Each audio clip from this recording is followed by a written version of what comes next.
जी हाँ भाइयों एवं बहनों, आप सभी को अवगत कराना चाहते हैं कि नगर पंचायत चकिया से भारतीय जनता पार्टी के चेयरमैन पद के प्रत्याशी गौरव श्रीवास्तव एडवोकेट जी को भारी से भारी मतों से विजयी बनाए, कामयाब बनाए। विजयी बनाई हो ना ए चाचा, विजयी बनाई हो ना, विजयी बनाई हो ना ए चाची, विजयी बनाई हो ना कि अपन गौरव श्रीवास्तव के चाची विजयी बनाई हो ना, कि अपन गौरव श्रीवास्तव के चाची विजयी बनाई हो ना, विजयी बनाई हो ना ए बहिनी, विजयी बनाई हो ना कि अपन गौरव भैया के हो बहिनी विजयी बनाई हो ना, कि अपन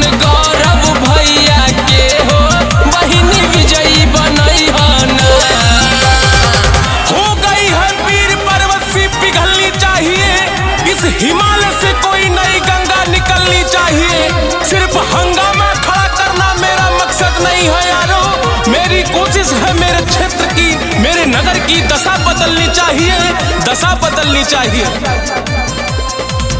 गौरव श्रीवास्तव भैया हुए अपना घर के दसवा बदल दी है चकिया नगर के। गौरव श्रीवास्तव भैया हुए अपना घर के दसवा बदल दी है चकिया नगर के।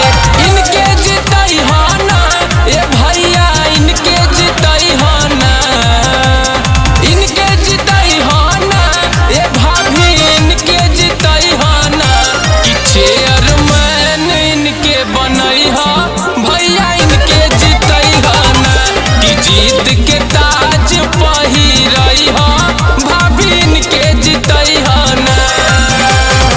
शेर तो शेर होला अगर सियार का करी, बतिया कान खोल के सुन ला विरोधी लोगन, हाय बेना के आगे तो हर बयार का करी, बयार का करी। जी हाँ मेरे दोस्तों, मेरे साथियों, चुनाव चिन्ह कमल का फूल, कमल का फूल, कमल के फूल पर मोहर लगा के भारी से भारी मतों से विजयी बनाए। दुखिया गरीबवन के साथ देले हरदम, नेता नहीं बेटा हउए गाँव क्षेत्र सब कर। दुखिया गरीब